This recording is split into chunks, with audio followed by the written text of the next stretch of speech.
یا السلام علیکم مبین بھائی، کیسے ہیں؟ خیریت سے ہیں آپ؟ جی وعلیکم السلام حسن بھائی، میں خیریت سے ہوں. آپ سنائیں کیا حال چال ہے آپ کے؟ اللہ تعالیٰ کا بڑا احسان ہے. Thank you sir. اللہ آپ کو جزائے خیر دے جناب. کہاں سے کال فرمایا آپ نے؟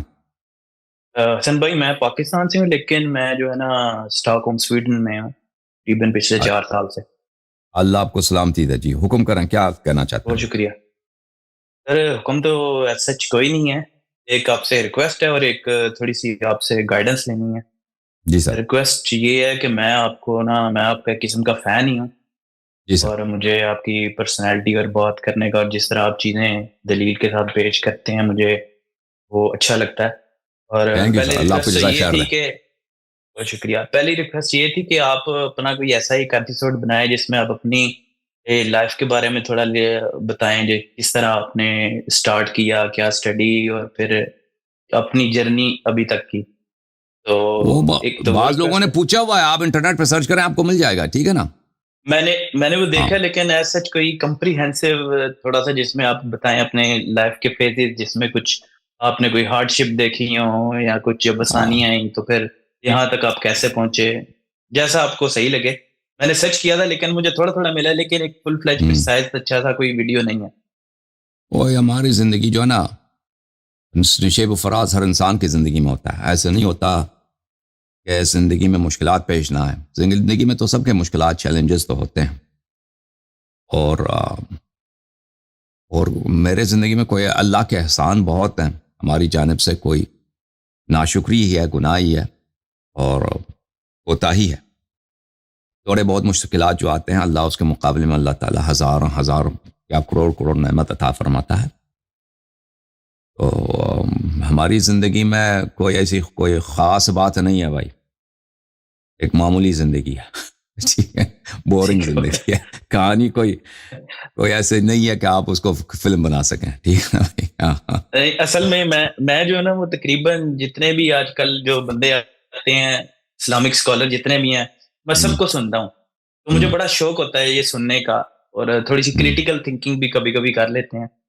اچھا، تو تو باقی آپ کی جی ہاں، مرضی، کبھی آپ کا دل ہوا تو آپ ایک ایپیسوڈ بنا دینا، نہیں تو کوئی ایشو نہیں ہے. انشاءاللہ انشاءاللہ ہاں انشاءاللہ جی. نے چاہا تو. اچھا جی سر.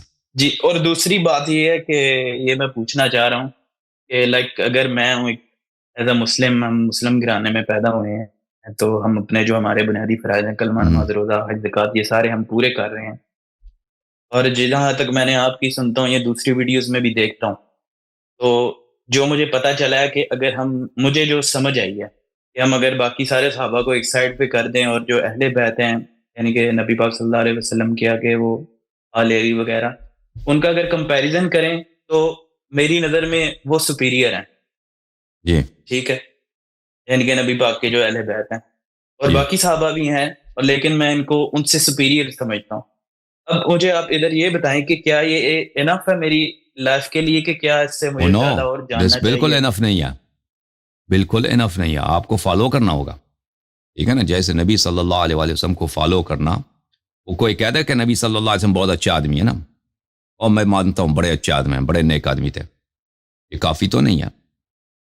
جس طرح نبی صلی اللہ علیہ وآلہ وسلم کو آپ اتنا کہہ دیں کہ یہ اچھے نیک آدمی ہیں، اور بہت سارے کفار کہتے ہیں وہ نیک آدمی تھے، اچھے آدمی تھے، بہت اچھے ایڈمنسٹریٹر تھے، اور ہندو وغیرہ کہتے ہیں. لیکن یہ کافی نہیں ہے. آپ کو شہادت دینی ہوگی کہ وہ اللہ کے رسول ہیں صلی اللہ علیہ وآلہ وسلم.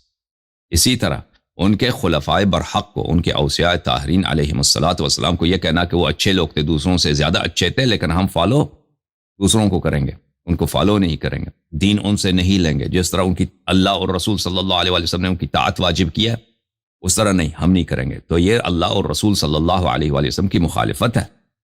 اللہ تعالیٰ نے ان کی طاعت واجب کر دی ہے. قل ان کنتم تحبون اللہ فاتبعونی، رسول صلی اللہ علیہ وسلم کی اتباع واجب ہے. فرمایا کہ یا ایھا الذین آمنوا اتقوا اللہ وکونوا مع الصادقین. صادقین کون ہے؟ صادقین اہل بیت طاہرین علیہم السلام ہے، جن کا یہ صرف امت میں، پوری امت میں صرف اہل بیت علیہم السلام صادقین ہیں، کہ ہمیشہ زندگی کے ہر حالت میں ان کے کلام میں کوئی خطا نہیں ہے، کوئی جھوٹ نہیں ہے، کوئی معصیت نہیں ہے. دوسروں کے کلام میں جہل ہو سکتا ہے، نادانی ہو سکتا ہے، خطا ہو سکتا ہے، جان بوجھ کر جھوٹ ہو سکتا ہے. صادق جو ہمیشہ ہر حالت میں صادق ہیں، جن کی ہر حالت میں اللہ نے اتباع کا حکم دیا ہے، وہ صرف 14 ہیں اس امت میں، اہل بیت ابرار علیہم السلام ہے. تو یہ کافی نہیں ہے کہ آپ میرے بھائی آپ ان کی صرف کہہ دیں کہ وہ اچھے ہیں. رسول اللہ صلی اللہ علیہ وآلہ وسلم نے اپنے خطبۃ الوداع میں بار بار یہی تو مختلف طرق سے جو نقل ہے، اور خطبۃ الوداع کے علاوہ انہوں نے فرمایا کہ میں تمہارے درمیان چھوڑ کے جا رہا ہوں کہ اگر تم ان کی اتباع کرو گے کبھی گمراہ نہ ہو جاؤ گے. قرآن اور اہل بیت علیہم السلام، ٹھیک ہے نا. اگر ہم کہہ دیں کہ میں قرآن کو ایک بہت اچھی کتاب مانتا ہوں، ٹھیک ہے نا، بہت سارے اللہ جانتا ہے کہ میں نے عرب ادبا جو ہیں ان میں بہت سارے کرسچنز ہیں، کیونکہ آپ کو پتہ ہے کہ عربوں میں سب مسلمان نہیں ہیں. عربوں کی ایک بہت بڑی تعداد مصر میں، لبنان میں، عراق میں یہ غیر مسلم ہیں، یہ کرسچن ہیں، یہ عیسائی ہیں، اور ان میں بہت بڑے بڑے ادیب ہیں عربی زبان کے، اور عربی زبان کے بڑے بڑے پروفیسر ہیں مختلف کالجز میں، یونیورسٹیز میں، خود عرب دنیا میں. ان کی کتب میں آپ دیکھ لیں، وہ قرآن مجید کی جو فصاحت و بلاغت ہے اس کے متعلق وہ یہ کہتے ہیں کہ یہ اعجاز ہے. وہ خود کہتے ہیں کہ یہ جو کلام ہے قرآن مجید، اس طرح کی فصاحت و بلاغت، یہ بہت ہی جو ہے خارق العادہ ہے، یہ بہت ہی سپیریئر ہے. تو یہ کہنا کیا ان کے لیے کافی ہے کہ بھئی کسی نے کہہ دیا کہ میں قرآن کو اچھا کتاب مانتا ہوں، بہت ہی فصیح بلیغ کتاب ہے، بہت ہی ایلیکوینٹ کتاب ہے، الفاظ اس کے بڑے پیارے ہیں، اس کے سینٹنسز بہت دل نشین ہیں. نہیں، یہ کافی نہیں. آپ کو ماننا ہوگا قرآن اللہ کی کتاب ہے اور فالو کرنا ہوگا، ٹھیک ہے نا. تو رسول صلی اللہ علیہ وآلہ وسلم نے فرمایا کہ جس طرح قرآن کی اطاعت واجب ہے، اس طرح اہل بیت طاہرین علیہم السلام کی اطاعت واجب ہے، ٹھیک ہے نا. یہ ضروری ہے. جی سر. ہاں جی، میں یہ آپ کی بات کو سمجھ گیا ہوں، اور میں آپ کی ویڈیو ساری دیکھتا رہتا ہوں. میں آپ کو صحیح طرح الیبوریٹ نہیں کر سکا، لیکن میں باقیوں کی طرح جیسے آپ ہیں، آپ نے اپنی لائف میں بہت پڑھا ہے، جو کچھ بھی ریسرچ کی ہے، میں اس پوائنٹ پہ جا کے تو نہیں کر سکتا.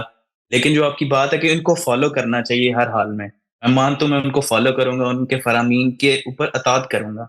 لیکن جس طرح آپ کچھ کتابوں سے ان کے باقی صحابہ کے بارے میں کچھ چیز بول رہے ہوتے ہیں، لائک جو ان کتابوں میں لکھا ہوا ہے، میری نالج تو نہیں اس کو اوتھینٹیکیٹ کرنے کی، یا میں اس طرح سے نہیں کیپیبل. لیکن میرے جیسے مینز نارمل بندہ، میں سمجھتا ہوں کہ میں انہی کی اطاعت کروں گا، اہل بیت کی، اور باقیوں کو بھی میں ٹھیک ہے ان کے بارے میں کچھ غلط نہ بولوں. اگر کچھ لکھا ہوا ہے تو ٹھیک ہے.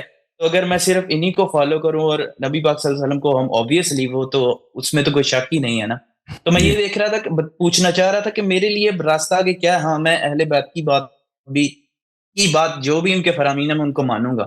تو کیا یہ وہ فرامین مانتے ہوئے کیا مجھے دوسری پرسنالٹیز کو کچھ اگر میں نہ کہوں اور اس حوالے سے خاموش رہوں اور بس اس طرح میں اپنے آپ کو لے کے چلوں، تو یہ انف ہے کہ اسٹل مجھے ان کے بارے میں بھی کچھ بولنا پڑے گا؟ اگر آپ کے لیے ثابت ہو جائے نا کہ کسی نے آپ کے رسول صلی اللہ علیہ وسلم سے دشمنی کی ہے، اگر ثابت ہو جائے، ٹھیک ہے نا، آپ کو علم میں جب آ جائے کہ کسی نے اہل بیت طاہرین علیہ السلام پہ ظلم کیا ہے، نبی صلی اللہ علیہ وسلم کی بیٹی پہ ظلم کیا ہے، اگر یہ ثابت ہو جائے تو پھر ایمان کا یہی تقاضا ہے، پھر آپ جو ہیں اس کے برے کو برا کہنا واجب ہے، اور اس سے براعت اور بیزاری کا اظہار کرنا واجب ہے. اور یہ حدیث روایات میں بھی اس کی بڑی بڑی تاکید ہے کہ اہل بیت علیہ السلام کے دشمنوں سے دشمنی کرنا، ٹھیک ہے نا. اگر ثابت نہیں ہے، پتہ ہی نہیں ہے، تو ریکوائرڈ کچھ بھی نہیں ہے. اگر ایک شخص کو پتہ نہیں ہے کہ فلان شخص اس کا نام الف ہے یا بے ہے، یا الف یا بے اچھا تھا یا برا تھا، مجھے نہیں معلوم، یہ کوئی آپ کو نہیں کہتا اس کو برا کہہ دیں. لیکن اگر آپ کو پتہ چل گیا کہ ان لوگوں نے رسول اللہ صلی اللہ علیہ وآلہ وسلم کے پیارے اہل بیت علیہم السلام سے، ان کے عزیزوں سے انہوں نے دشمنی کی، خلفاء سے دشمنی کی، ان کے اوصیاء سے دشمنی کی، ان پہ ظلم کیا، ان کو قتل کیا ہے،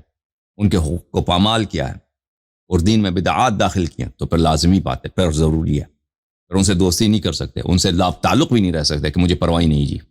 تو نبی سے صلی اللہ علیہ وسلم سے دشمنی کیے تو کیا ہوا، مجھے پرواہ نہیں، پھر آپ پہ واجب ہے کہ ان سے دشمنی کریں. سر پہ یہ بات اب کی میں سمجھ گیا، لیکن